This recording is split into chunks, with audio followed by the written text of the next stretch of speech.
आज हमें एक बहुत ही सुंदर प्रश्न आया है कि किसी ने पूछा है कि हनुमान जी को चिरंजीवी होने का वरदान किसने दिया। प्रश्न अति उत्तम है। हम सब तो जानते ही हैं कि हनुमान जी चिरंजीवी है। जहां तक युग का चक्र पूर्ण नहीं होता, हनुमान जी यहीं पर रहते हैं। पर हनुमान जी को चिरंजीवी का वरदान किसने दिया? पहले तो ये जान लेना चाहिए कि वानर रूप में जन्म लेकर वह कोई सामान्य प्राणी नहीं थे। वह तो भगवान शिव के 11वें रुद्र अवतार थे। इसीलिए उन्हें हनुमान कहते हैं। हनुमान जी शक्ति, बुद्धि और खास कर भक्ति के देवता है। उनकी भक्ति यानी कि शुद्ध भक्ति है। उनके रोम रोम में राम का नाम छिपा हुआ है।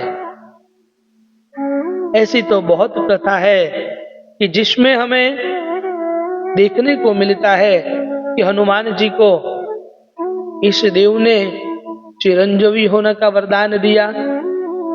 पर आज जो कथा मैंने गुरुजनों से सुनी है, वह कथा आज आपको सुनाता हूं कि एक बार जब प्रभु राम और हनुमान जी सभा में बैठे हुए थे, वहां पर हनुमान जी ने भगवान राम से मांगा।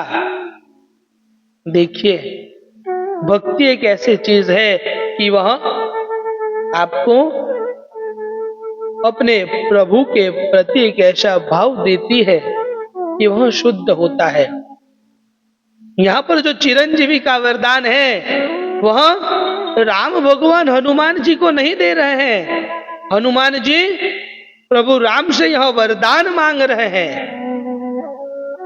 क्योंकि जब जब भगवान अवतार धारण कर धरती के ऊपर आते हैं, तब जैसे ही उनकी लीला पूर्ण होती है, भगवान अपने सभी पार्षदों को उनके साथ पुनः उनके धाम में ले जाते हैं। और भगवान ने हनुमान जी के बारे में भी यही सोचा था कि जैसे ही उनकी रामावतार की संपूर्ण लीला पूर्ण होगी, वो हनुमान जी को वापस धाम में ले जाएंगे। और हनुमान जी ने सामने से मांग लिया कि प्रभु, जब तक यहाँ पर राम का नाम है, मैं यहाँ पर ही रहना चाहता हूँ, क्योंकि आपके धाम में तो सब कुछ है, सभी सुविधाएं हैं, साक्षात आप है, पर मेरे रोम रोम में तो राम की कथा है। इसलिए हनुमान जी ने खुद से यह वरदान मांगा था। यह कथा हमने गुरुजनों के मुख से सुनी है।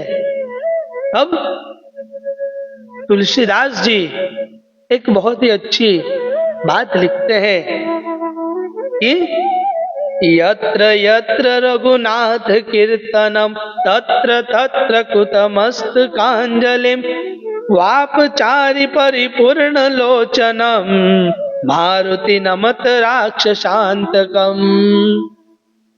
तुलसीदास जी कहते हैं कि जहां जहां रघुनाथ का कीर्तन होता है, रघुनाथ का नाम होता है, रघुनाथ की कथा होती है, वहीं पर हनुमान जी वास करते हैं।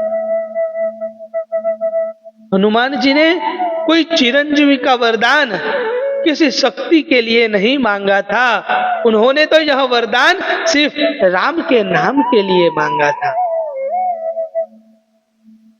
और हनुमान जी अभी भी इस चराचर धरती के ऊपर है, और जहां जहां राम कथा होती है, वहां वहां वह राम के गुण सुनने के लिए आते हैं। और खास कर उनका निवास शास्त्रों के अनुसार हिमालय, गंधमान पर्वत और रामेश्वर जैसे पवित्र तीर्थों में होता है। और हनुमान जी केवल एक शक्ति के देवता नहीं है, वह तो भक्ति के देवता है। सब लोग हनुमान जी को उनकी शक्ति से याद करते हैं कि उन्होंने पर्वत उठा लिया, सूरज को निगल लिया। पर उनकी भक्ति को याद कीजिए, उनकी भक्ति ने ही उनको यह ताकत दिलाई है। राम के नाम ने उसके अंदर, हनुमान जी के अंदर इतनी शक्ति लाई है। इसलिए हनुमान जी से एक गुण हम सबको अवश्य लेना चाहिए कि भक्ति, अपने इष्ट के प्रति इतनी शुद्ध भक्ति रखिए कि वह आपकी हर बात मान लेते हैं, आपकी हर बात मान लेते हैं।